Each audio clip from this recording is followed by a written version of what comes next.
Hello there, my name is Vanessa Smedley and I'm a painter.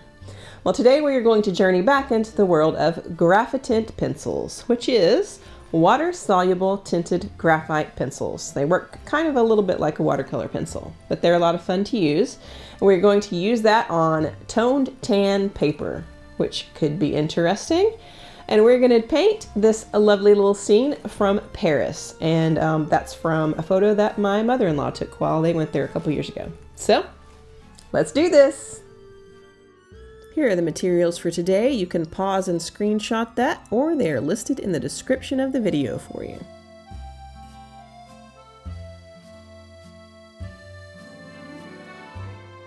I'm going to start out with the sky, and what I'm going to do here is scribble a bunch of this pigment onto a separate palette, and then I'm going to pick up that pigment with a wet brush and then apply it so I can get a nice smooth sky. So I have ocean blue here, and that's what I'm doing. I'm just going to take a nice lovely flat brush and just apply it to the entire sky here.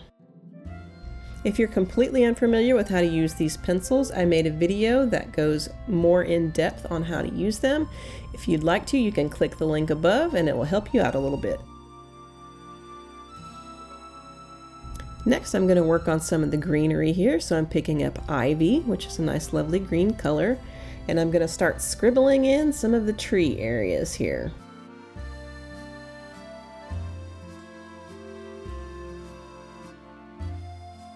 While I'm at it here, I'm going to go ahead and do all of the rest of the greenery. That's all of the distance stuff.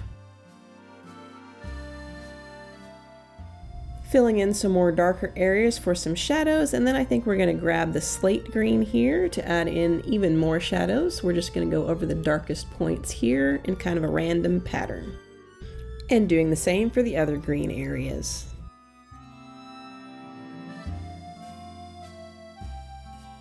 Next, I'm going to grab this cloud gray and I'm going to start filling in the pavement.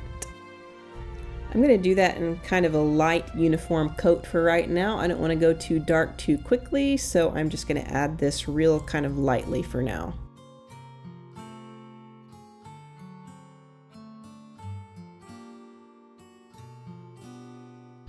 Next, I'm going to grab the white and I'm going to add in these lovely rectangles for the crosswalk.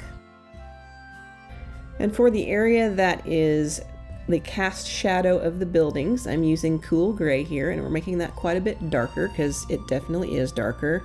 And then adding it on the curbs and in this area over here where you can see the shadow of a tree that you can't actually see in the photo, but it's there.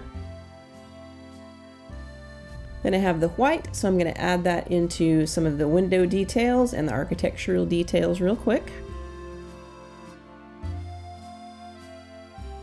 Then we add a very light coat of cool gray to some of these mid-range buildings here.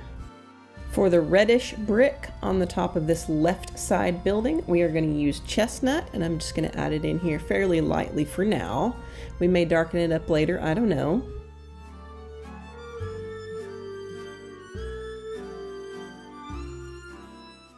Next, I'm using cool brown for the shadow side of the building.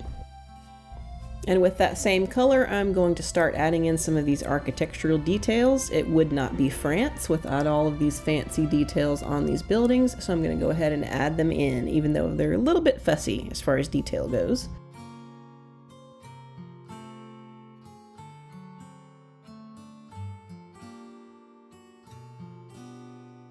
Next, I have cool gray, and I'm going to go ahead and add in some of the architectural details on this other side, including just the shadows on the windows and that kind of thing.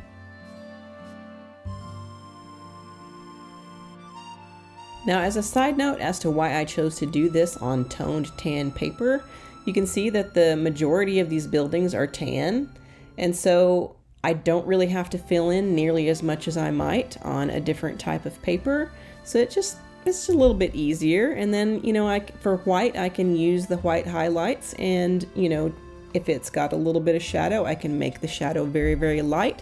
It's kind of a neat effect, just for something a little bit different. Next, I'm adding in row after row after row of these tiny little windows on this one kind of more modern looking building, but I am not counting them all. I'm just kind of making sure they decrease in size and go on the right perspective lines to go back to that vanishing point. And I don't know if you've noticed, but this vanishing point is kind of like right in the middle. It's just like a 1-point perspective, like easy peasy deal. Adding some more details with the white on the left side, and then back to the cool gray. Next, I've grabbed the midnight black for things like the iron grating on the windows and this awning right here. And right now we're just going to leave that where it's at. I'll come back in for a little bit more detail later. And now I've got the mountain gray right here for these windows.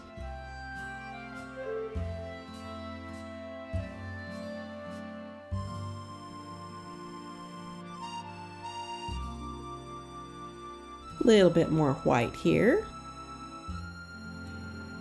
Now, before I go to darkening things and getting them too dark, I'm going to go ahead and activate what I have here just so that I can see where we are. And then if we need to darken anything, we can do it later for sure. But I'm just going to go ahead and activate all of this. I am definitely making sure to wipe my water brush in between each color. You don't want this to become an absolute muddy mess.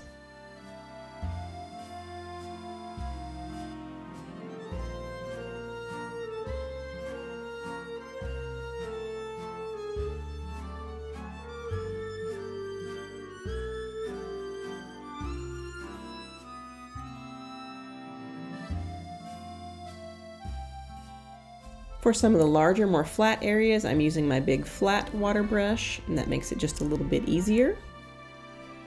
And then of course I switch to these smaller ones for the smaller details.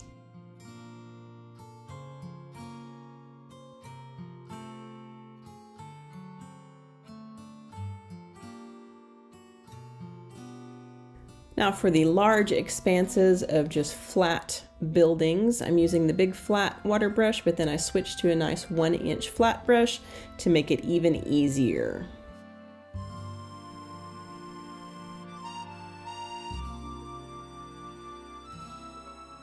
I've switched to my smallest water brush here, and I'm just doing all the little details in the windows for now.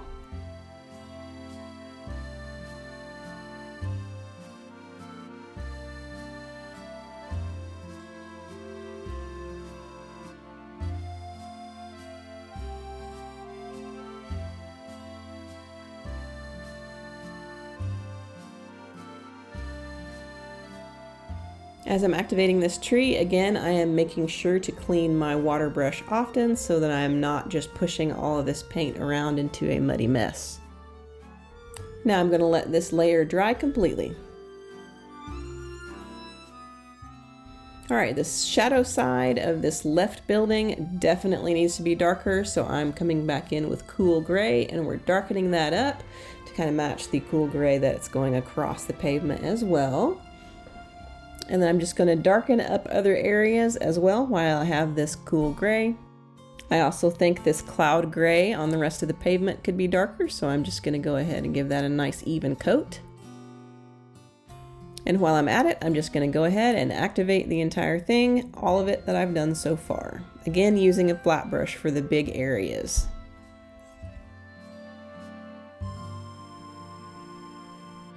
Alright, once I finish with that, I think we are missing one very big, quite large detail here. So starting on the Eiffel Tower with Mountain Gray, and we're going to do that on the lighter side and the darker side. And then I'm going to come back in with Cool Gray for the shadow side, which in this case, for that, it is on the right side. And as a side note, I am definitely not going to get each tiny little beam in the exact right place or even the correct pattern. I'm kind of just getting an overall feel for the entire thing, just so that I don't drive myself crazy with detail, and so that it remains a nice loose sketch. Next, I'm going to go on a nice lovely round of detail darkening, and I will use whatever color I used on them before.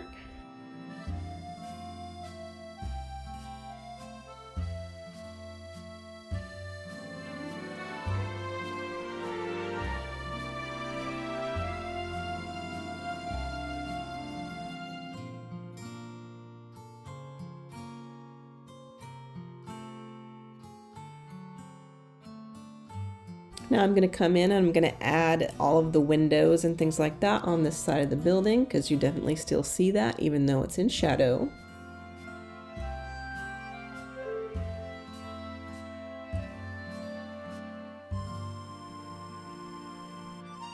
It's time to activate all of that detailed darkening.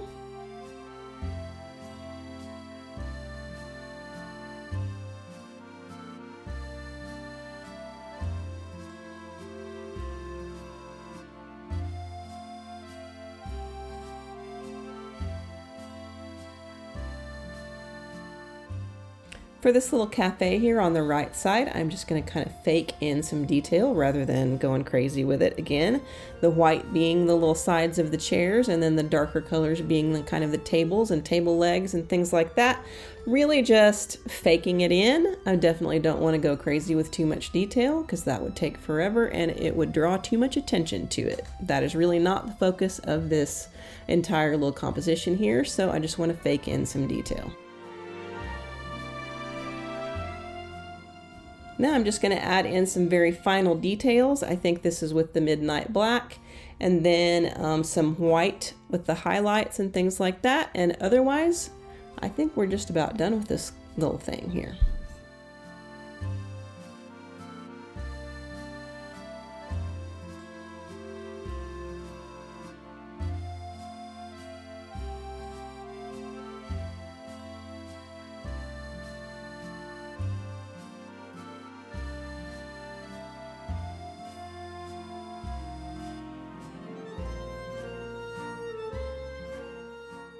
And here's the finished product, all dry, and I do think it was a successful little drawing here.